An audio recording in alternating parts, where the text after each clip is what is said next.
দয়া করো নসিব করো মদিনা। মদিনা কি সবাই যেতে চান? আরো জোরে বলুন, যেতে চান? কে কে চান না একটু হাত দেখে তো। সবাই চান?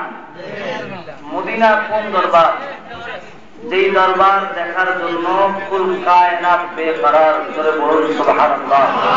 আরো জোরে বলুন সুবহানাল্লাহ। এই পাশে যারা খালি আছে, যারা মেহরবানি করে পিছনে দাঁড়িয়ে আছেন, সামনে এসে বসুন। ওই মদিনা শরীফ দেখার জন্য সকলে বেকরার। আমরা প্রত্যেক দিন বা প্রত্যেক বছর সবাই মদিনায় যাওয়ার সুযোগ পাই না, কি বলেন? পাই। কিন্তু আল্লাহ বলেন, বান্দারে প্রতিদিন সকালবেলা আমি আল্লাহ 70,000 ফেরেশতা আমার রাসূলের পাকের রওজা শরীফের খেদমতের জন্য প্রেরণ করি, আবার সন্ধ্যায় প্রেরণ করি।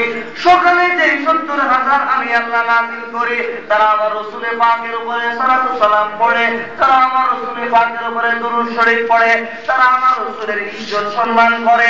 সকালে যেই 70,000 নাযিল হয়, সন্ধ্যায় সেই 70,000 চলে আসে, আবার 70,000 নাযিল হয়। বান্দা তোমরা শুনে রাখো, সকালে যেই 70,000 নাযিল হয়, ওই 70,000 ফেরেশতা কিয়ামতের পূর্বে আর কোনদিন সুযোগ পায় না। জোরে জোরে বলুন সুবহানাল্লাহ।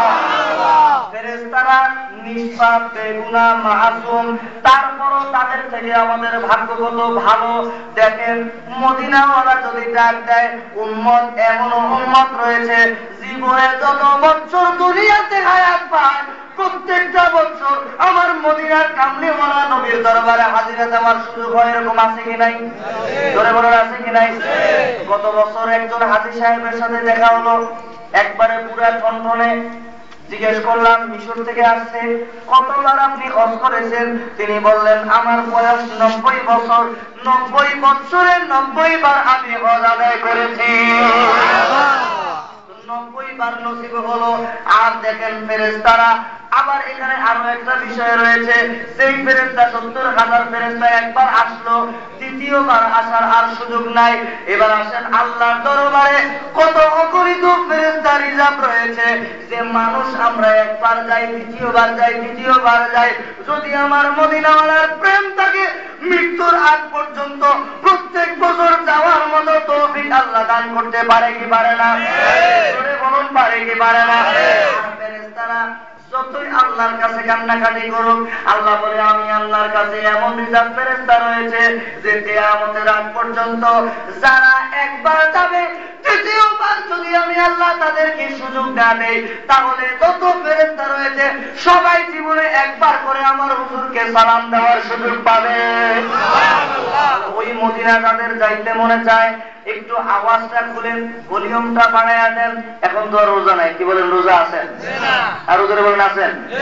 ভলিউমটা বাড়ায়া দিয়ে বলেন, আল্লাহ তুমি দয়া করো নসিব করো মদিনা, নবীজিকে না দেখাইয়া কবরেতে দিও না।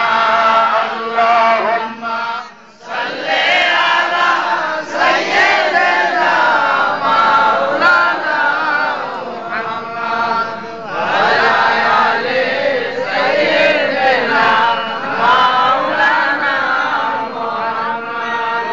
নবীজির ইশকের আগুন লেগেছে যার কলিজায়, ঘরবাড়ি ছাড়িয়া কান্দে বসে বসে নিরালায়। আল্লাহুম্মা সাল্লি আলা সাইয়্যিদিনা মাওলানা মুহাম্মদ ওয়া আলা আলি সাইয়্যিদিনা মাওলানা মুহাম্মদ।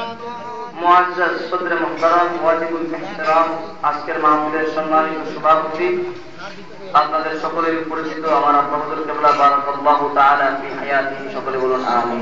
আমিন। আর জোরে বলুন আমিন। আমিন। বিশেষ করে আমার পূর্বে যিনি দীর্ঘক্ষণ আলোচনা করলেন, আপনাদের সকলের হৃদয়ের স্পন্দন, বিশিষ্ট ইসলামী চিন্তাবিদ, পীর তরিকত আল্লামা সাইফুল ইসলাম জালালী সাহেব, বারাকাল্লাহু তাআলা ফি হায়াতিহিম, সকলে বলুন আমিন। আমি আজকে প্রথমে না করে শেষে কেন বললাম, এটার একটা বিষয় আছে। এই শানে নজুলটা একটু সংক্ষেপে বলি। বিভিন্ন জায়গায় মাহফিলে যাই, দেখা যায় যে বিভিন্ন দরবারে গেলে পীর সাহেবের আওলাদরা ওয়াজ করে, আর 20 জন 30 জন আলেম ওলামা বসে থাকে, এদের কোনো খবর থাকে না। কথাটা বুঝতে পারছেন? এতে করে ওই বক্তাদের বা আলেমদের মনের ভিতরে একটা কষ্ট যায়। কি বলেন, ঠিক না বেঠিক? আরো করে বলুন, ঠিক না বেঠিক? সুতরাং আমি ছোট মানুষ, আমাকে আপনারা সবাই চিনেন, আমি কথা বললেও চিনবেন, না বললেও চিনবেন। আপনারা যারা থাকবেন আলহামদুলিল্লাহ, আর যাদের কষ্ট হবে চলে যাবেন আলহামদুলিল্লাহ। আমার এত বেশিক্ষণ ওয়াজ করার মতো শখও নাই, ইচ্ছাও নাই। সবচেয়ে বড় কথা হচ্ছে, বাহিরের একজন আলেম এসে যদি আমার এলাকায় বেইজ্জতি হয়ে যায়, এটা কিন্তু খুব খারাপ ব্যাপার। কি বলেন, ঠিক না বেঠিক? এই জন্য আমি বললাম যে আপনি আগে করেন, কোনো সমস্যা নাই। ওনার আরেকটা মাহফিল আছে, তিনি চলে যাবেন। আমার সময় যারা থাকবে আলহামদুলিল্লাহ, যারা থাকার তারা আগেও থাকবে, পরেও থাকবে। কি বলেন, ঠিক না বেঠিক? এখন আমি কোরআন কারীম থেকে আপনাদের সামনে আয়াতে কারিমা তেলাওয়াত করছি।